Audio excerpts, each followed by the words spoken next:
పాట పాడుకుందాం. విసరి వెళ్ళి మరలి రాని వాయువలే విశాల మార్గం మరణం, విశాల మార్గం మరణం, ఇరుకు మార్గము జీవం, జీవ మార్గము యేసే, జీవ మార్గము యేసే. విసరి వెళ్ళి మరలి రాని వాయువలే నుంటివా, సిలువ వైపు పయనించు, సిలువే నీకు శరణము, సిలువ వైపు పయనించు, సిలువే నీకు శరణము. కల్వరి రక్తపు దారలలో కలుషములన్నీయు కడుగుకో, కల్వరి రక్తపు దారలలో కలుషములన్నీయు కడుగుకో, కలుషములన్నీయు కడుగుకో. విసరి వెళ్ళి మరలి రాని వాయువలే నుంటివా. ప్రార్థన చేసుకుందాం. సుద్రబాదులో తండ్రి, ప్రేమలైన కృపగల దేవా, నీ పాదముల స్తోత్రములు.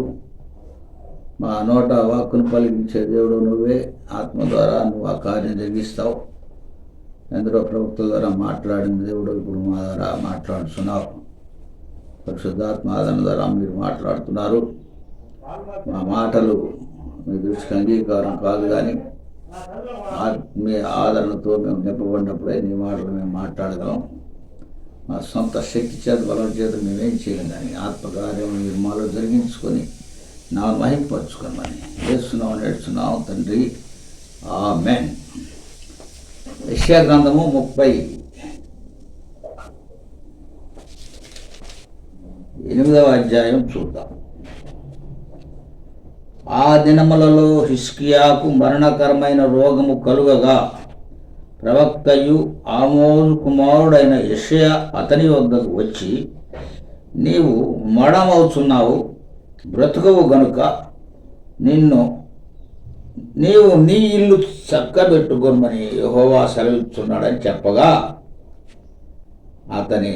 అతడు తన సముఖమున గోడ తట్టు తిప్పుకొని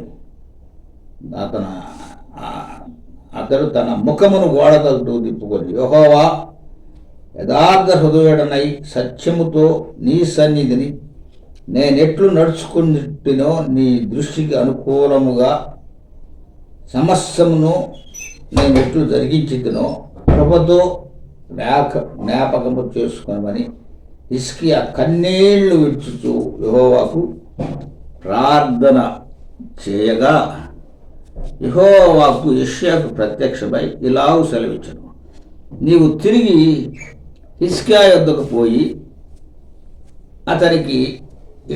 అతనితో ఇట్లను, పుత్రుడైన దావీదునకు దేవుడైన యెహోవా నీవు సెలవిచ్చినదేమనగా, నీవు కన్నీళ్లు విడుచుట చూచి తిని నీ ప్రార్థన నేను అంగీకరించి ఉన్నాను. ఇక 15 సంవత్సరముల ఆయుష్ను నీకు ఇచ్చాను, మరియు ఈ పట్టణమును నేను కాపాడుచు నిన్నును ఈ పట్టణమును అష్షూరు చేతిలో పడకుండా విడిపించాను. యెహోవా తాను పలికిన మాట నెరవేర్చు వరకు ఇది యెహోవా వల్ల నీకు కలిగిన మాట. నెరవేర్చు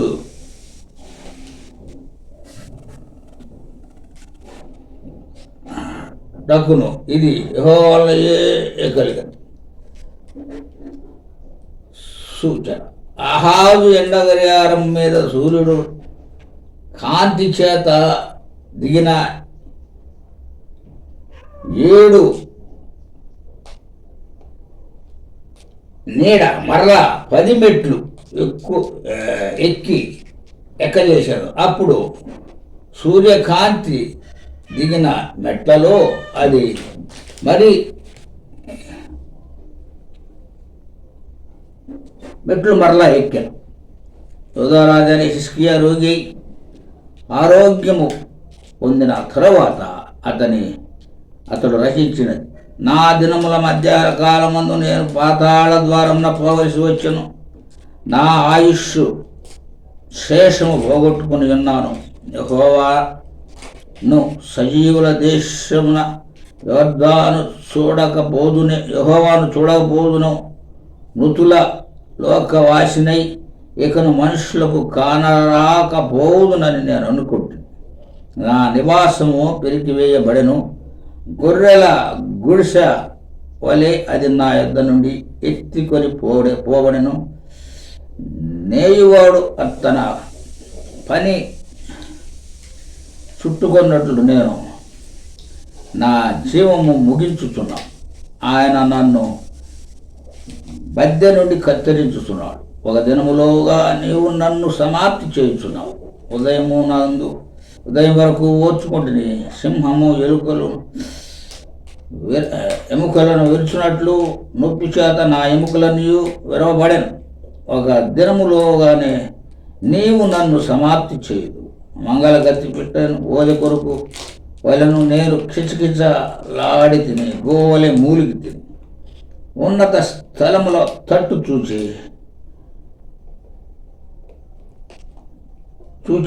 నా కన్నులు క్షీణించిపోయాను. నాకు శ్రమ కలిగను. యెహోవా నా కొరకు పూటబడి ఉండు.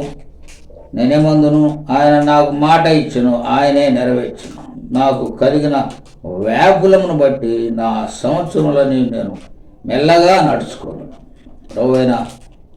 ప్రభువా, వీటి వలన మనుషులు జీవింతురు, వీటి వల్లనే నా ఆత్మ జీవించుతున్నది.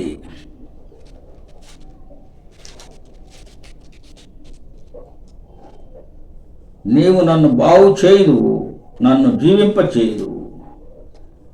వికృతమైన ఆయాసము నాకు నెమ్మది కలుగుటకు కారణమైన నీ ప్రేమ చేత నా ప్రాణమును నాశనము అను గోతి నుండి విడిపించింది.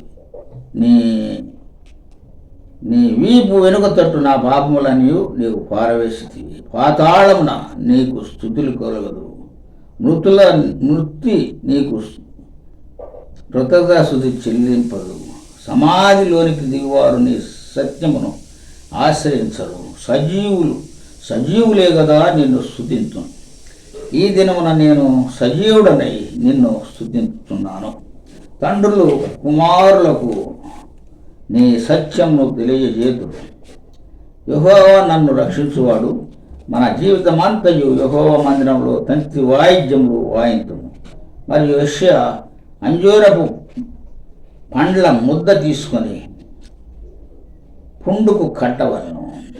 అప్పుడు అతడు బాగుపడినని చెప్పాను. మరియు హిజ్కియా, నేను యెహోవా మందిరమునకు పోయేదనను గుర్తేమని అడిగి ఉన్నాను. ఆ కాలం ముందు బబులోను రాజు బలాదారు కుమారుడైన బెరోత్బకాలారు హిజ్కియా రోగి అయి బాగుపడిన సంగతి విని పత్రికలను కానుకలను అతని యొద్దకు పంపగా హిజ్కియా దూతలు వచ్చి మాట విని వారిని లోపలికి రప్పించి తన ఇంట నేమి రాజ్యమందేమి కలిగిన సమస్త వస్తువులు దేనిని మరుగు చేయక తన పదార్థములను, కొట్లను, వెండి బంగారములను, గంధవర్గములను, పడిమల తైలములను, ఆయుధములను, తన పదార్థములోనున్న సమస్యమును వారికి చూపించను. పిమ్మట ప్రవక్త అయిన యెషయా రాజైన హిజ్కియాతో వచ్చి, ఆ మనుషులు ఏమని నీ యొద్దకు ఎక్కడి నుండి వచ్చింది అని అడుగుగా, హిజ్కియా బబులోనునకు దూరదేశం నుండి వారు వచ్చి ఉన్నారని చెప్పి, నీ ఇంట వారికి ఏమి చూచిదిరని అడుగుగా, హిజ్కియా, నా పదార్థములో దేనిని మరువగా నా ఇంటనున్న సమస్యను నేను వారికి చూపించి ఉన్నాను అని. అంతటా యెషయా హిజ్కియాను ఇట్లను, యెహోవా సెలవిచ్చిన మాట వినుము. రాబో దినముల్లో ఏమీ మిగలకుండా నీ ఇంటనున్న సమస్తమును నేటి వరకు నీ పితరులు నిన్ను గూర్చి దాచిపెట్టిన అన్ని అంతయును బబులోను పట్టణములకు ఎత్తుకొని పోవునని సైన్యములకు అధిపతియగు యెహోవా సెలవిచ్చుచున్నాడు. మరియు నీ గర్భమందు పుట్టిన నీ పుత్రులను బబులోను రాజు నగరునకు నపుంసకులుగా చేయుటకై నాకు వారు తీసుకొని పోవుడు. అందుకు హిజ్కియా, నీవు తెలియజేసిన ఆజ్ఞ చొప్పున జరుగును, మేలే. నా దినముల్లో సమాధానము సత్యములు కలుగునుగా కానీ యెషయాతో అనెను. మరి జీవ గ్రంథము, పరిశుద్ధ గ్రంథమైన బైబిల్ వాక్యమును మనం చదువుకున్నాం. హిజ్కియా అంతా సంపాదించాడు. యూదారాజైన హిజ్కియా అన్ని విధములా ఆదరించబడ్డాడు, ఆశీర్వదించబడ్డాడు. మరి కానీ మరణకరమైన రోగము ఆయనను సంభవించింది. నీవు బ్రతుకవు, నీవు చనిపోవద్దు అని మరి యెషయా ద్వారా దేవుడు చెప్పినప్పుడు, మరి నేను యథార్థంగా ప్రవర్తించాను, సత్యవంతుడిగా ప్రవర్తించాను, నీతిమంతుడిగా ప్రవర్తించాను, నాకు ఎందుకు ఇది సంభవించింది అడిగినప్పుడు, కన్నీరు పెట్టినప్పుడు, ప్రలాపించినప్పుడు దేవుడు హిజ్కియా స్వరం విని మరలా యెషయాని పంపించి, నేను నీకు మరలా ఆయుష్నిస్తున్నానని చెప్పి గోడ గడియారపు మెట్ల 10 మెట్లు ఎక్కిన నీడను దించి ఆయుష్ ఇచ్చిన వాడుగా ఉన్నాడు దేవుడు. ఆశ్చర్యకుడు, అద్భుతకారి, అనంతుడైన దేవుడు, సర్వలోకమునకు సృష్టికర్త అయిన దేవుడు. ఆయనకు అసాధ్యమైనది ఏమి లేదు. ప్రాణిని చేసినవాడు ఆయన, ప్రాణం తీయవాడు ఆయన. గోతిలోనికి నా ప్రాణం పోతుంది, నేను గుడిసె వంటి వాడిని అన్నాడు హిజ్కియా. సజీవులే కదయ్యా నిన్ను స్తుతించేదన్నాడు హిజ్కియా. మరి మరణ హెచ్చరిక వచ్చినప్పుడు, జీవితకాలం అంతా నేను నిన్ను స్తుతిస్తానని వాగ్దానం చేశాడు దేవుడికి. మరి అన్ని మాటలు హిజ్కియా దేవుడితో చెప్పినప్పుడు మరి మరలా ఆయుష్నిచ్చి నిలబెట్టిన వాడుగా ఉన్నాడు దేవుడు. అయితే మరణకరమైన రోగం నుండి తప్పించబడ్డాడని, దేవుడు తప్పించాడని హిజ్కియాని మరి బబులోను రాజు వచ్చి చూపించినప్పుడు, మరి అక్కడ ఆ లోపల ఉన్న ఆయన ఔషధ్యములన్నీ మరి బబులోను రాజు చూపించిన వాడుగా ఉన్నాడు హిజ్కియా. మరి ఈ లోక సంబంధమైన ఔషధ్యములు శాశ్వతం కాదని, ఆయనలో మనకి జీవం ఉన్నదని, ఆయుష్కాలం ఉన్నదని, ఆయన రాజ్యంలోనికి వారసత్వం ఉన్నదని, సాతాను రాజ్యంలో ఉన్న మనము ఆయన రాజ్యానికి వారసులు కావాలనేది హిజ్కియా ఎరక్కున్నాడు. ఈ లోక వైభవం శాశ్వతం కాదు, ఈ లోకమే శాశ్వతం కాదు, పైన ఉన్న రాజ్యమే శాశ్వతమని మరలా కుమారుని ద్వారా మనకి దేవుడు బోధించాడు. గతించిపోయే ఈ లోకంలో ఉన్నామని, వెండి బంగారములు నావని, వెండి బంగారముల వల్ల మీకు రక్షణ కలుగుదని, వెండి బంగారముల వల్ల రోగములు మీకు కుదర్చబడవని, వెండి బంగారముల వల్ల మీకు ఆయుష్ పెరగదని కుమారుడు యేసుక్రీస్తు వారు చెప్పాడు. మరి మోషే అన్నాడు 90 ఏళ్ళు ఆయుష్, అధిక బలము 91 కీర్తన 3వ అధ్యాయంలో 80 ఏళ్ళు అధిక బలం ఉంటే 70 ఏళ్ళు అసలు బలం అని చెప్పి మోషే ద్వారా సెలవిచ్చాడు దేవుడు. మరి మన ఆయుష్కాలము 70 సంవత్సరములు, అధిక బలం ఉంటే 80 సంవత్సరాలు. మరి ఆయుష్కాలం అంతయు మనం ఆయన సన్నిధిలో ఉంటే ఆయన రాజ్యానికి మనం వారసులం అవుతాం. ఈ లోకంలో ఉన్నంత కాలము నీతి న్యాయములను అనుసరించి నడుచుకున్న హిజ్కియా వలె మనం కూడా నడుచుకోవాలి.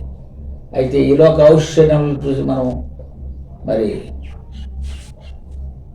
అతిశయపడకూడదు. బబులోను రాజుకు ఆ ఐశ్వర్యం చూయించిన హిజ్కియా ఆ బబులోను రాజ్యములకే అప్పగించాడు ఆయన ఐశ్వర్యం అంతా. అయితే కుమారుడైన యేసుక్రీస్తు వారు చెప్పినట్లుగా సజీవయావంగా మన శరీరాలను ఆయనకు సమర్పించుకుంటే ఆ నూతన జీవాన్ని మనం పొందుతాం, శాశ్వత రాజ్యాన్ని మన వారసులు అవుతాం. గతించిపోయే లోకంలో ఉన్నాం, పంచభూతములు మిక్కున వెంటనే కరిగిపోతాయని చెప్పి పేతురు వారు చెప్పారు 2వ పేతురు పత్రికలో. మరి గతించిపోయే లోకంలో మనం ఉన్నామని ఎరిగి ఉండాలి. ఈ లోక ఆస్తులు ఔషధాలు బట్టి అతిశయపడకూడదు. హిజ్కియా దేవుడు ఆశీర్వదించాడు, ఐశ్వర్యం ఇచ్చాడు. మరి బబులోను రాజ్యం అంతటి, యూదా రాజ్యం అంతటి మీద ఆధిపత్యం చేశాడు. మరి ఆ రోగం అనేది, మరణకరమైన రోగం అనేది హిజ్కియాకి పెట్టినప్పుడు, పశ్చాత్తాపడినప్పుడు మరలా ఆయన ఆయుష్ను పెంచినవాడుగా ఉన్నాడు. మరి ఈరోజు మరణాలు అనేకమైపోయినవి.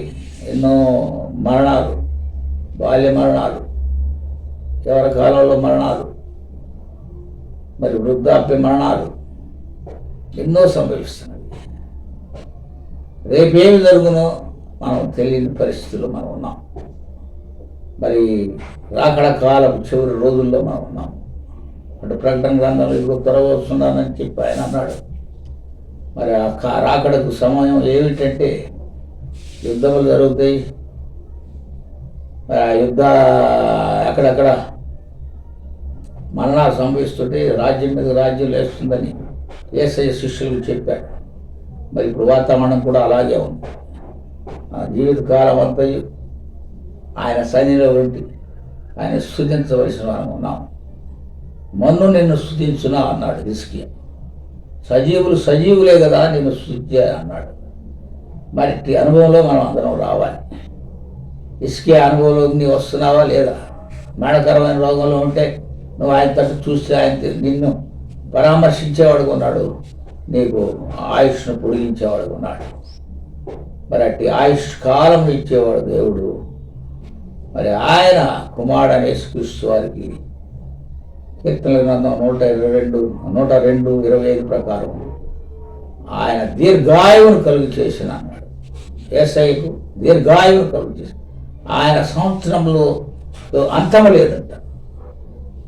అంతము లేని సంవత్సరంలో ఆది యందు ఉన్నవాడు, అంతంలో ఉన్నవాడు, మొదటివాడు, కడపటివాడు.